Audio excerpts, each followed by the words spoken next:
Salli wa sallim ya salam ala nabi khairil anam wal ali wa sahbihi. Bismillahirrahmanirrahim.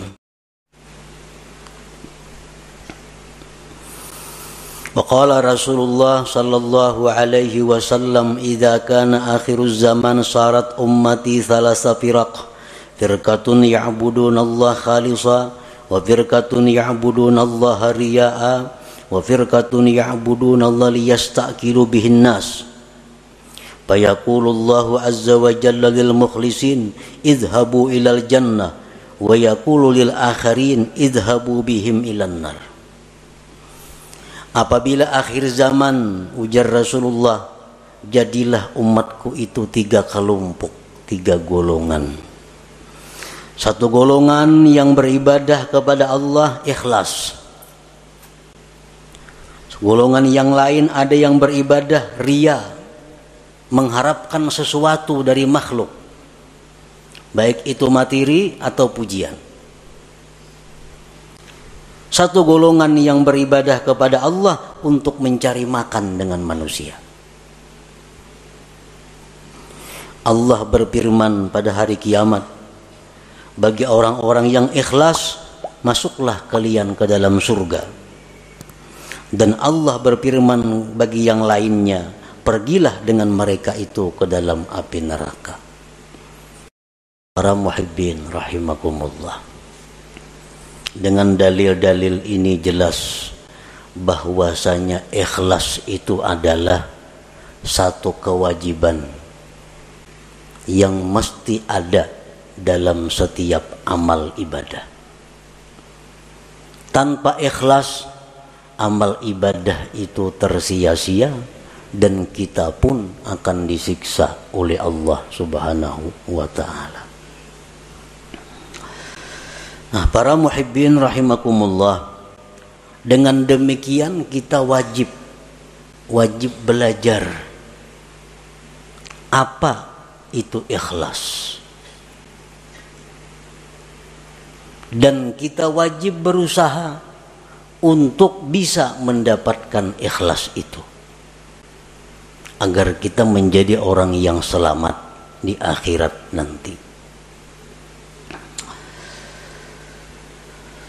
Nah, berbagai macam pendapat para ulama tentang ikhlas itu apa. Satu syekh mengatakan ikhlas itu ini. Ada lagi imam ini mengatakan ikhlas itu macam ini. Ada lagi seorang guru menyatakan ikhlas itu macam ini. Nah, kita ambil dari sekian banyak pendapat tentang ikhlas itu satu pendapat daripada para imam-imam itu. Al-ikhlasu ala salasi darajat. Ikhlas itu 3 tingkat. 3 tingkatan. Yang pertama disebut darajatil awam. Ikhlas tingkatan orang awam. Ini ikhlas sudah ada punya harga di sisi Allah, walaupun murah daripada tingkatan yang berikutnya, tapi sudah dihargai oleh Allah. Kita beribadah sembahyang, kita pakai ikhlas orang awam, itu sudah berharga, cuma harganya lebih murah dibanding ikhlas tingkatan-tingkatan yang berikutnya. Nah, ikhlas orang awam ini artinya adalah ifradul haq bi kasdil ibadah ma'a talabil huzuzid dunyawiyyati wal ukhrawiyyah ka hifzil badan wal mal wa sa'atir rizq wa dukhulil jannah wan najati minan nar. Ikhlasnya orang awam itu adalah mengesahkan Tuhan pada tujuan ibadah. Memang ini beribadah itu tujuannya adalah semata-mata karena Allah, tidak ada karena yang lain. Nah, ini sembahyang karena Allah, tetapi beserta meminta, menuntut bahagian-bahagian duniawi dan ukhrawi. Inya sembahyang karena Allah.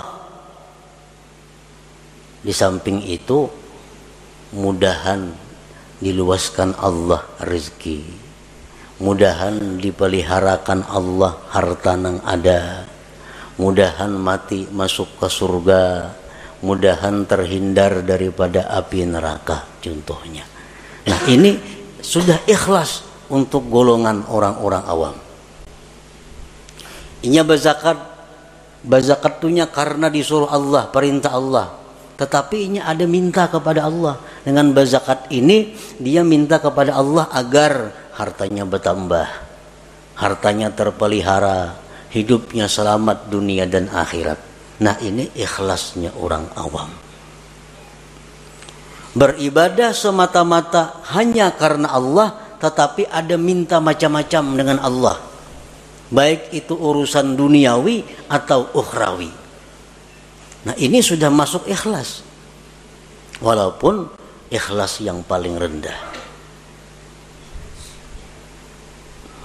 Kita membaca surat Waqiah umpamanya, membaca surah Waqiah karena Allah, tapi ada harapan mudah-mudahan diluaskan Tuhan rezeki. Nah itu ikhlas ngarannya, tapi ikhlas tingkatan orang awam. Inya membaca surat Tabarak, Suratul Muluk karena Allah, tapi mudah-mudahan dalam kubur selamat. Nah ini ikhlas, tapi derajatnya bukan derajat yang tinggi.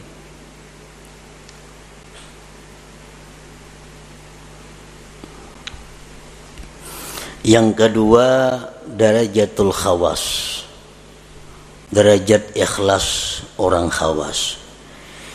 Ifradul haqqi bil ibadah ma'a talabil huzuzil ukhrawiyah kadukhulil jannati wan najati minan nar wal ma'rifati wal musyahadati wa ghairiha. Ikhlas tingkatan yang kedua tertinggi ini, talarang Allah menghargai daripada yang pertama tadi. Nah, ikhlas derajat yang kedua ini adalah mengesahkan Allah pada ibadah. Artinya inya beribadah itu semata-mata hanya karena Allah, kada karena yang lain. Tetapi serta tuntutan akhirat, masuk surga, selamat daripada api neraka, diberi Tuhan ma'rifat, diberi Tuhan musyahadah. Nah ini yang dituntutnya kepada Allah. Ini berzikir babanya 1000 sehari atau 10.000 sehari, la ilaha illallah, la ilaha illallah. Tujuannya apa berzikir ini? Karena Allah, Allah nyuruh berzikir.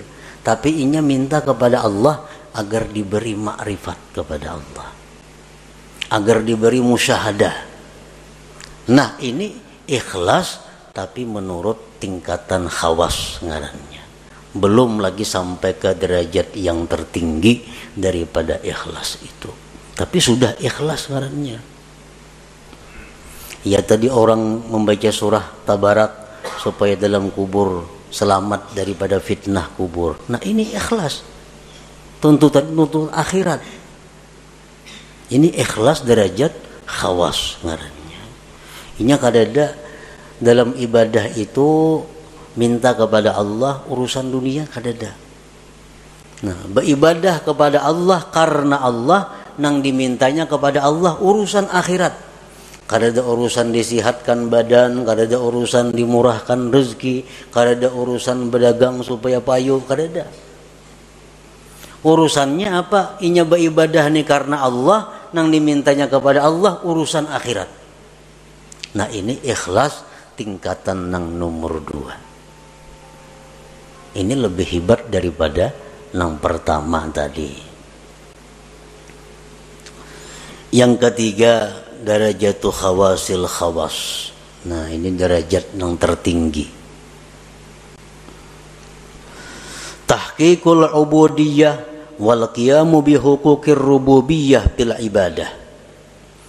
Dia beribadah itu semata-mata memantapkan kehambaannya dan mendirikan dengan hak Tuhannya.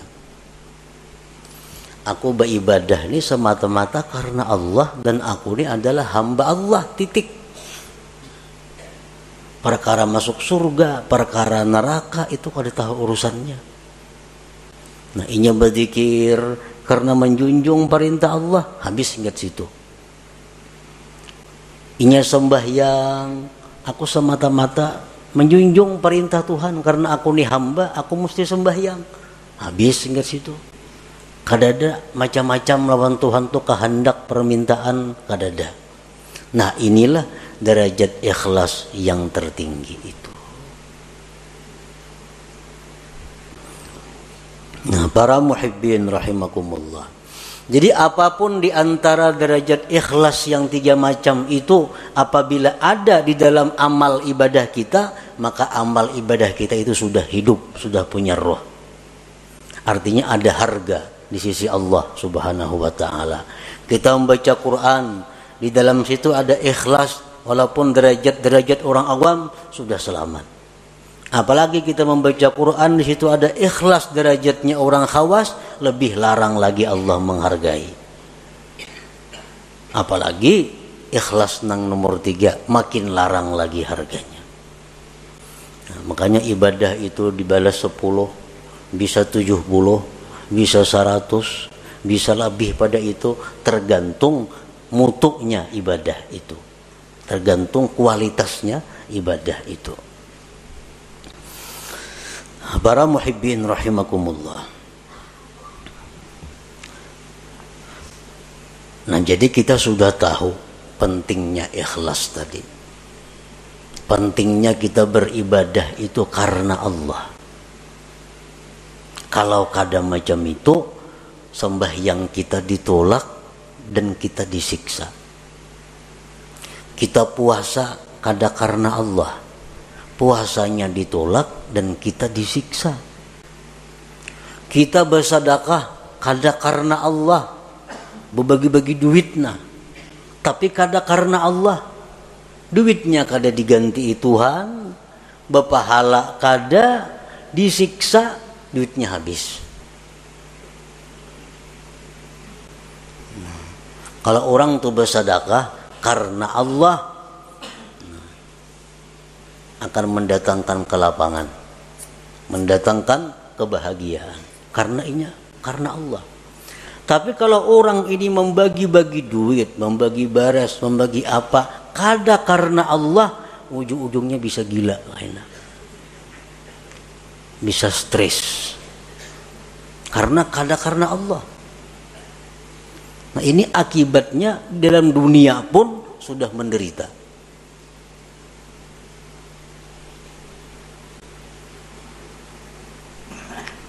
Jadi ikhlas ini bukan hanya perkara diterima kada diterima, disiksanya ini yang jadi masalah.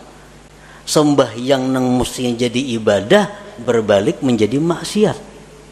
Membaca Quran nang mestinya ibadah karena kada ikhlas jadi maksiat.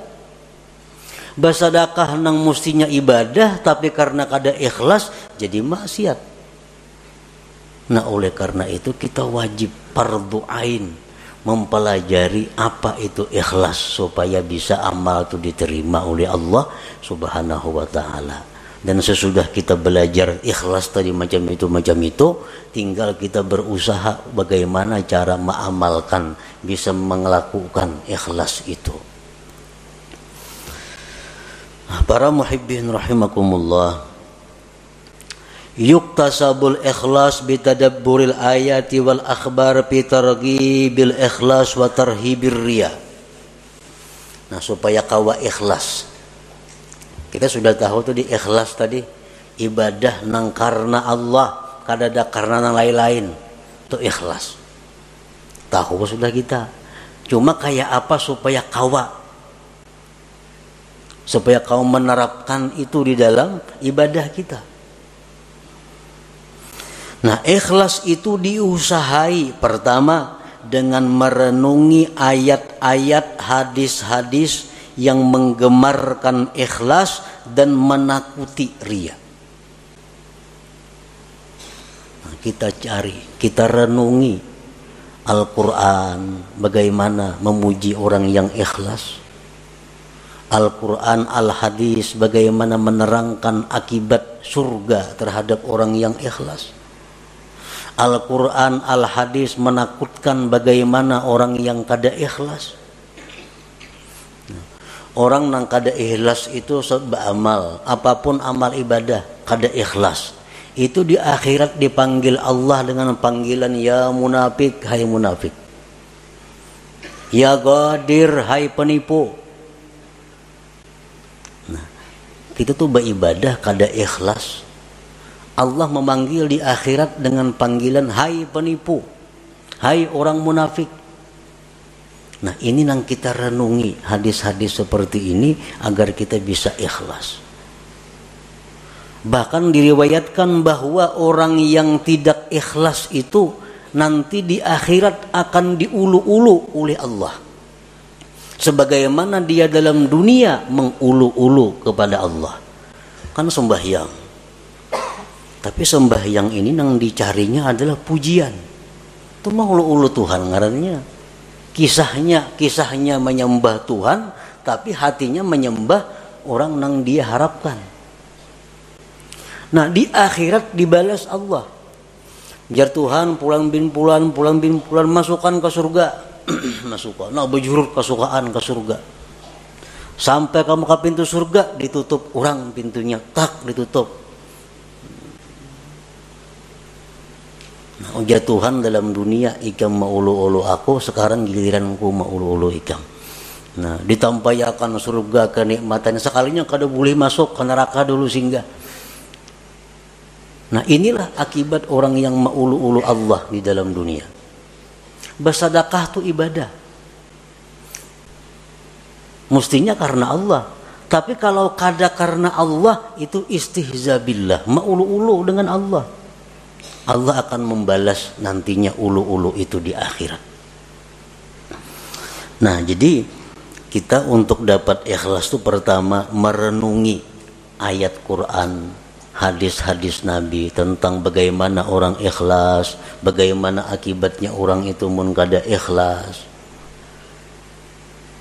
Yang kedua, supaya bisa ikhlas itu wa bi ikhfa'i wa kitmanil hasanati wal a'malis shalihat, menyembunyikan amal-amal saleh itu, baik waktu melakukannya atau sesudah melakukannya. Nah, bersembunyi ini mendukung supaya ikhlas.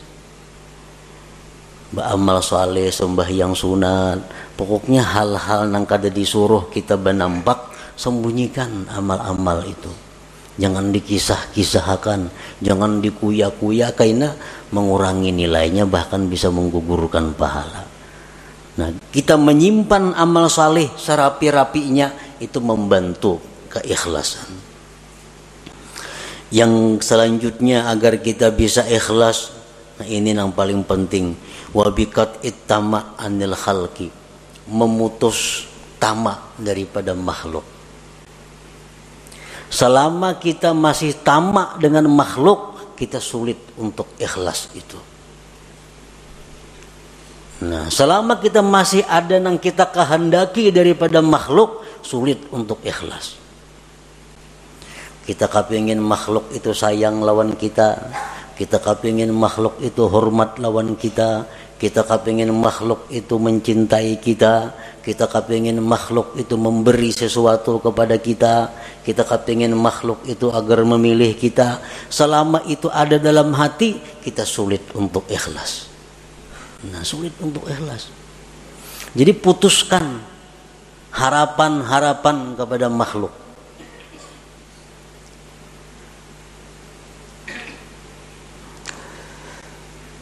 Wa bidawamir riyadhati wal mujahadah, dan juga dengan selalu latihan dan berjuang.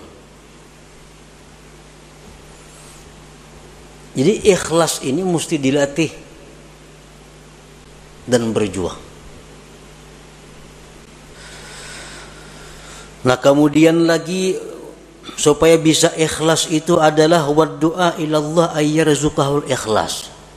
lawan Tuhan minta, Allahumma rzuqnil ikhlas bil a'mal, ya Allah berikan aku ikhlas pada amal-amal. Ini perlu lawan Tuhan, karena kalau Allah memberi satu mat saja.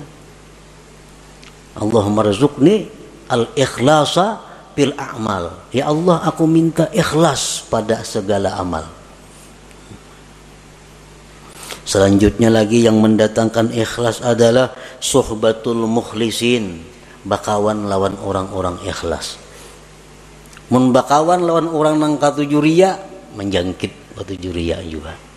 Kawane orang-orang nang ikhlas, maka itu akan membawa ikhlas kepada diri kita. Wal iktifa bi ilmillahi ta'ala, dan ikhlas itu juga didatangkan dengan merasa cukup dengan ilmu Allah, merasa cukup dengan tahunya Allah. Aku nih beramal bila Tuhan tahu saya kung cukup dah, yang lain biar kadang tahunya. Nah ini iktifa bi ilmillah. Bila kita kau macam itu ikhlas. Aku beribadah kada penting manusia, kada penting orang lain tahu. Bila Allah saya kung tahu cukup sudah. Nah, jadi itu jalan-jalan untuk mendapatkan ikhlas tadi.